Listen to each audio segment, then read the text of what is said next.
Magandang hapon po sa lahat, no. It's January 21, 2026. Meron po tayong nakita, no, sa Facebook, no, at least na maraming salamat kaibigan at binigyan mo ko ng point of view dito sa Cabral Files bago po na utas si Jose Cabral, no. Meron pong nakita sa files niya at ito po'y kinumpirma ng dating DPWH Undersecretary Rico Bernabe at DPWH Secretary Manny Bunuan. Ito po yung proyekto na ito.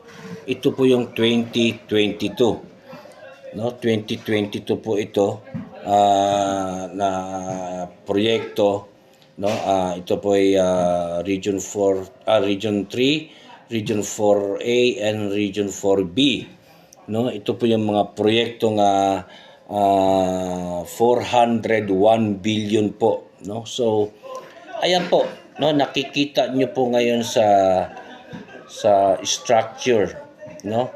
Ito po yung mga lugar dito sa Calamba City. Ito po daw yung mga proyekto ng mga congressman. So ito po ay siyempre, sino ba ang ating congressman ng 1st District ng Calamba City, Laguna? Ay ang ating Congressman Cha Hernandez. Nagtatanong lang po kami, Congressman Cha Hernandez, ano ho itong sa Sampiruhan po? Ano po ang nangyayari pong proyekto dyan sa Sampiruhan? Ano ho ba? May nakitaan ho ba tayong proyekto ni Congressman Cha Hernandez sa Sampiruhan? Tapos sa may near San Cristobal po, ano po ang ano dito? Tapos sa Banlik, tapos sa Barandal, tapos sa Barangay Bañadero, no? At meron dito Kanlubang, no? Expressway leading to the Industrial Parks Kanlubang din po. So ito po yung proyekto ng 401 billion, no? So nagtatanong lang po tayo sa ating Congressman Cha Hernandez, no, kung ano ho ba ito, Congressman Cha Hernandez? Ito po hindi po galing sa akin. Baka na naman kakasuhan niyo na naman po ako, Congressman Cha Hernandez. Ito po ay aking binigyan na po ng reaction dahil ito po ay kumpirma, no, ba ng DPWH Undersecretary Rico Bernabe at DPWH Secretary Manny Bunuan. So we want just to know, Congressman Cha Hernandez, na ano ho ba ito? Na nagawa itong proyekto na ito nga wala naman po tayong nakikitaan na merong ganitong proyekto, no. Nakakagulat lang po nga lumalabas po ang mga ganitong posting, no. Hindi ko na po sasabihin kung sino po ang nag-post dito sa social media. Tayo lang po, si Sumbungan ng Calamba, ay nagbibigay lang po tayo ng reaction dito. Kung ito ba ay itong 401 billion o hinahati-hati ng Region 3 o Region 4A at Region 4B, ito ho ba ay may nangyayaring proyekto ho ba? Nagtatanong lang po tayo kasi may karapatan po tayo magtanong sa ating Congressman Cha Hernandez kung itong nakalathala dito, ito po ay hindi po kasinungalingan dahil ito po ay sa Cabral Files noong 2022, no. Nabuksan na po ang lahat ng mga files sa Cabral Files at ito po ikinumpirma nga po ng secretary, undersecretary ni Rico Bernabe at secretary DPWH Secretary Manny Bunuan. So we are just asking po, no, Congressman Cha Hernandez, kung ito ba ay nasunod itong proyektong ito, no?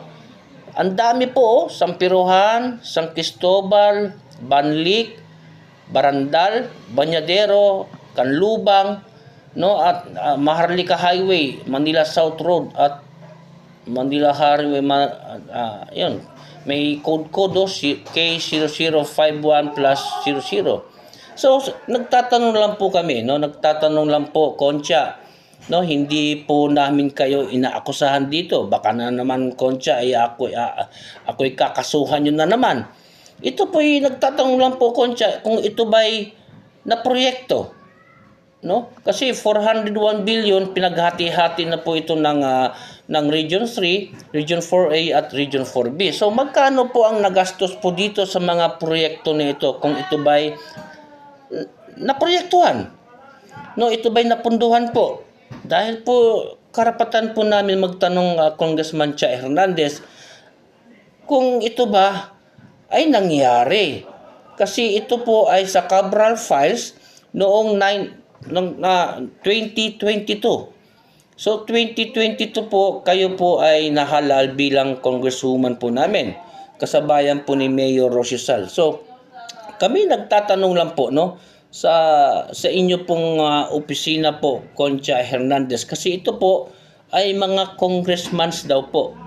Congressmans ng district, no, ng Laguna. So kayo po ang first district ng congressman ng Laguna, ang Calamba po. So ito po, nandiyan po, no, sana po paki-explain po sa madlang people, no, dapat po sa inyong